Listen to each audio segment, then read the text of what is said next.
how could Donald Trump, who did everything he possibly could to disqualify himself, become the President of the United States of America? Hillary Clinton had every advantage. She had Republicans and neoconservative intellectuals behind her. Leading neocon Robert Kagan is reported in The Intercept back in July this year saying that all Republican foreign policy professionals are anti-Trump. She had the majority of big funders behind her. As the Wall Street Journal reported, donors in most industries backed Hillary Clinton. She also had a better ground game than Donald Trump. As Vox reported, Democrats outstaffed Republicans by 4.5 to 1 in Florida, a state Trump's campaign admits it needs to win, and nearly 5 to 1 in Ohio. In Pennsylvania, which maybe shouldn't even be considered a swing state at this point, Clinton outstaffs Trump 8 to 1. In Arizona, which wasn't considered a swing state until recently, she outstaffs him 19 to 1. And yet, Trump won in Ohio and in the so-called non-swing state of Pennsylvania. Clinton had the major media on side. The International Business Times reported that Clinton's donors included media figures such as Gloria Steinem, Facebook co-founder Chris Hughes, President of Hearst Michael Clinton, News Corps bosses Joel Klein and Antoinette Bush, Katharine Weymouth, publisher of The Washington Post, and so on. She also had the support of major figures in the Republican establishment, such as former Bush speechwriter David FRUM, who offers The Atlantic his conservative case for voting for Clinton. Even the notorious Koch brothers, who have piled money into Tea Party causes, refused to support Donald Trump, calling his plans for a registry of Muslims reminiscent of Nazi Germany. Only Rupert Murdoch backed Trump, with his flagship newspaper, The New York Post, endorsing Trump in April, cheering him as Teflon Don for his continued ability to thrive despite numerous scandals.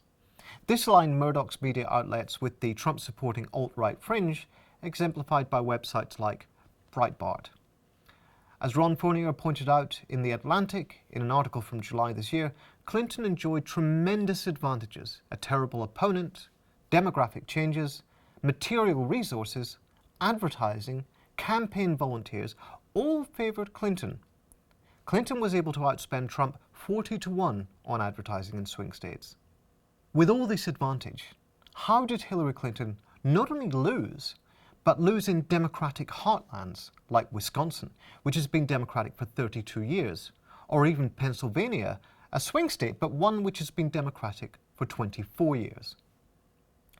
Why Hillary Clinton wondered aloud in late September, reported in Business Insider, aren't I 50 points ahead? It was a good question then, and a better one now.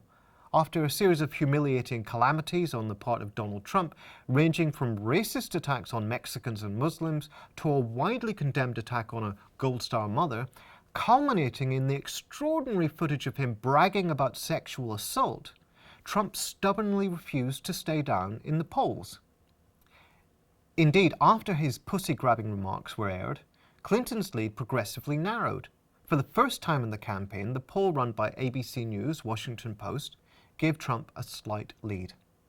In the actual poll, while Clinton scored a very slight majority of the popular vote, she lost the Electoral College. This reflected a low turnout of 53% compared to 57.5% in 2012, and a record low turnout in Rust Belt states. That contributed to Hillary Clinton losing 6.5 million votes for the Democrats compared to Obama in 2012. How could this be? Is Trump not, after all, an American Hugo Chavez, as someone really did write in the New York Times? Some media think it's the fault of the workers. It became a cliche of this election that Donald Trump's support came largely from the white working class. J.D. Vance writes in The Guardian of how Trump seduced America's white working class.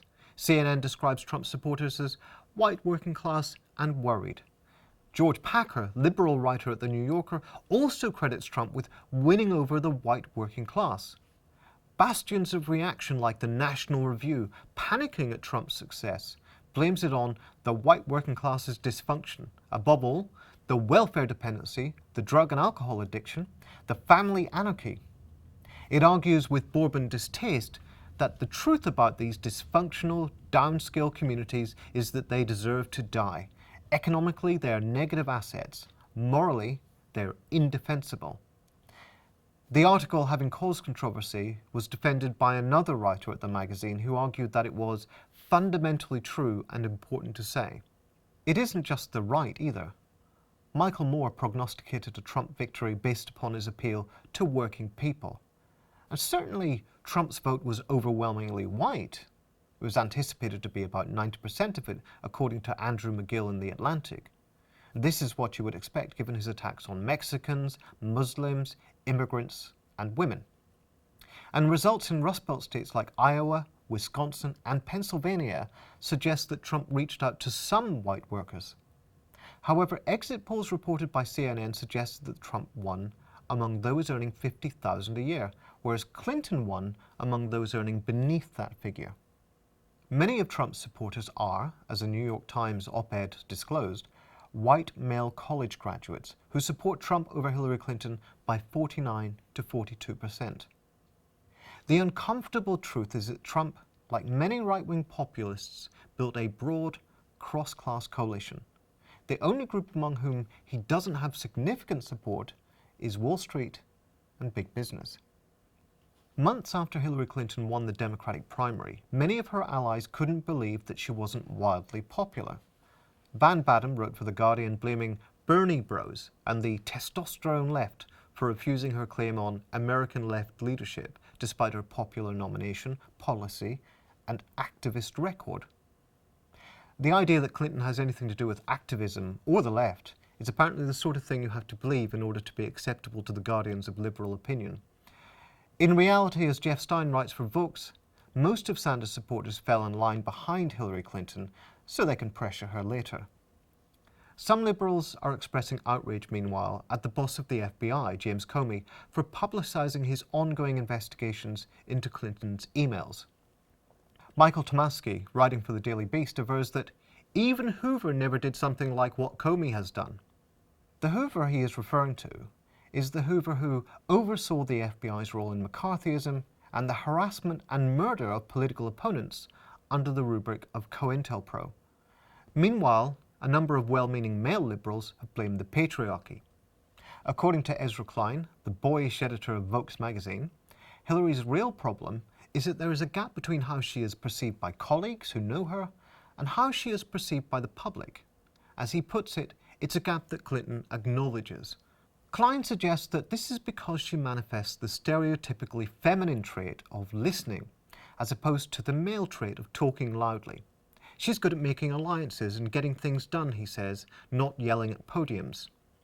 This patronizing, sexist garbage overlooks the fact that Hillary Clinton, not the least bit a wilting violet, has a consistent and coherent ideology, and that her alliances have generally been with the right over gay marriage, Iraq, flag burning, and other issues.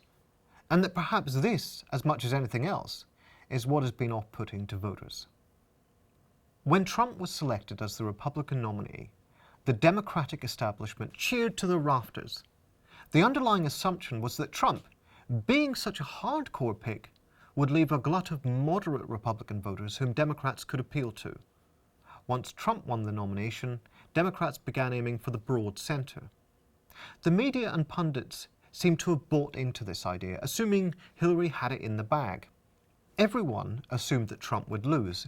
The Washington Post reported that even Republicans think Trump will lose.